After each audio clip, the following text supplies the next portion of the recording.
Now, look, I'm a great advocate for looking after, as well as we can, our veterans when they come out of the military and often struggle to get themselves back into a normal lifestyle. And what you're about to hear will annoy the hell out of you like it annoys the hell out of me. Now, we've heard about the fight against renewables in regional Australia. We've seen a lot of stories this week about how local communities have lost control, basically, of their own community, and a lot of these renewable projects are being jammed into the middle of them. I was in a little town last weekend. 200 people live there, and there's 120 wind turbines surrounding the village.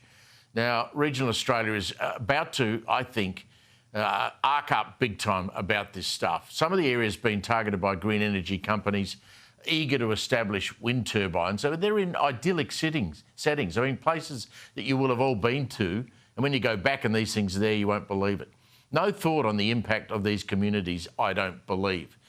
Last week, the applicants for a project faced, as we've shown on this show, a fiery response from locals at a town hall meeting. Now, Marina Maguire is the owner and operator of a charity, Remount.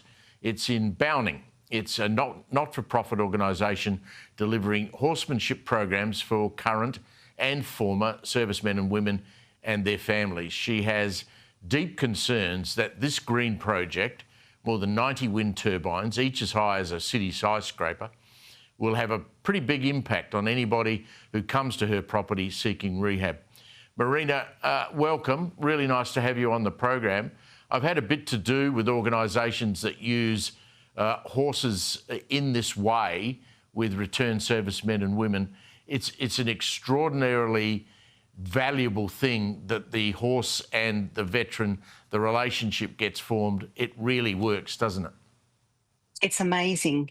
The transformations for our veterans that come to our Remount program are just unbelievable. We've got the testimonials you'll see on our website. That's our beautiful view that you can see there. That view will be absolutely decimated if this project goes ahead.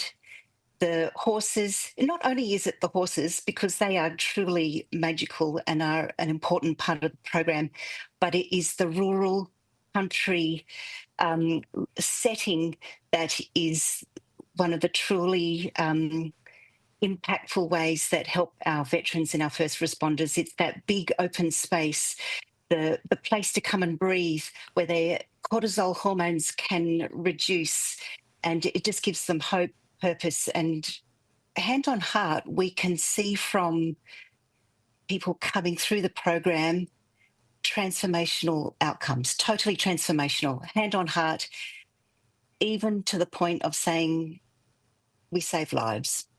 It's enormous. And so we're so upset. I can really understand what you're saying, because as I mentioned, last weekend I was in regional Victoria and I stayed in a beautiful town called Dunkeld, which is out the back of the Grampians, and had a wonderful couple of days there.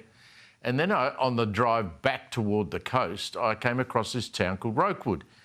Now, there's 120, 20-storey high wind turbines on the edge of that little village, and I was absolutely shocked and horrified by what I was seeing. So I can understand exactly what's going to happen around your property.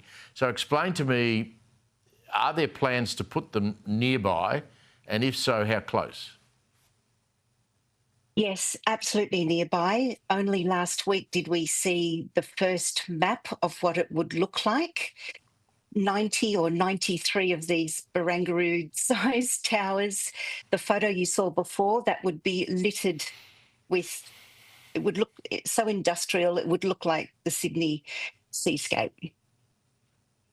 It would just be... So how close to your boundary? We're between 2 and 3 kilometres away from the project. But where we're situated, we're on a hill with the most beautiful view. This is a place where the veterans call it their happy place. So we won't miss it. It'll be right there. We'll hear it, we'll see it, and it'll just totally destroy and decimate the beautiful offering of this service that we are offering, this mental health program to our veterans, these people that serve our country, our first responders who keep us safe and are always on call, doing what they do every day to look after us. Is Remount They're at right risk? there. I think it is at risk because it just won't be the same. We just can't offer that beautiful offering that we do. It's the country hospitality, it's the come and have a breath of fresh air, it's the cooking, the community. It won't, it will just impact the community as well, because Remount is run by a community. My husband Ben and I, who we both co-founded and run the Remount program. But yes, it will be an awful impact on our offering. It's a place where the veterans, they actually often come back. We've always got this constant flow of people coming through, which we do love. It's so rewarding because we know how helpful it can be, but it just won't be the same. It just won't be the same. It won't have the same impact. Having lived in New South Wales for a long time, I know how beautiful that part of the world is. The Yass Mayor, she made it pretty clear that she's not happy. Have a look at this. We've done our heavy lifting. We've had 4 turbine state significant projects approved and under construction, another 2 solar projects. Our metro mates are getting plenty of energy from us, but we've also got our communities to look after here. We've got agri-tourism businesses. We produce the nation's food and fibre here. We produce cool climate export quality wine. It's all going to go to if this is allowed to continue in Yass Valley, and we've had a gutful as a community. Blunt, but a great representative Jasmine is. I mean, she's trying her hardest, but it seems that local communities like, the Yass Mayor and like your organisation, your voices are just blown away in the wind like these bloody turbines, and no one wants to listen. We feel very let down. We feel like they don't care.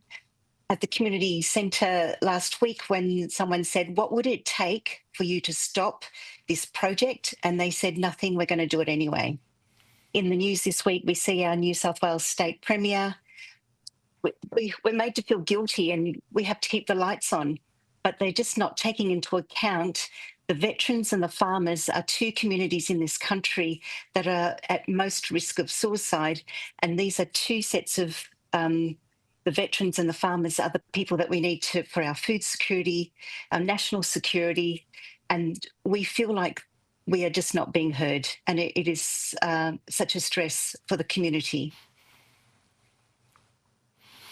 It's a national disgrace, Marina. I mean, congratulations on the work you and your husband do. As I said, I've had some experience in that area, and your work is invaluable. We'll keep talking about it. We'll keep advocating on your behalf. Thank you very much for joining us, and let's hope that somebody can see some sense in all of this.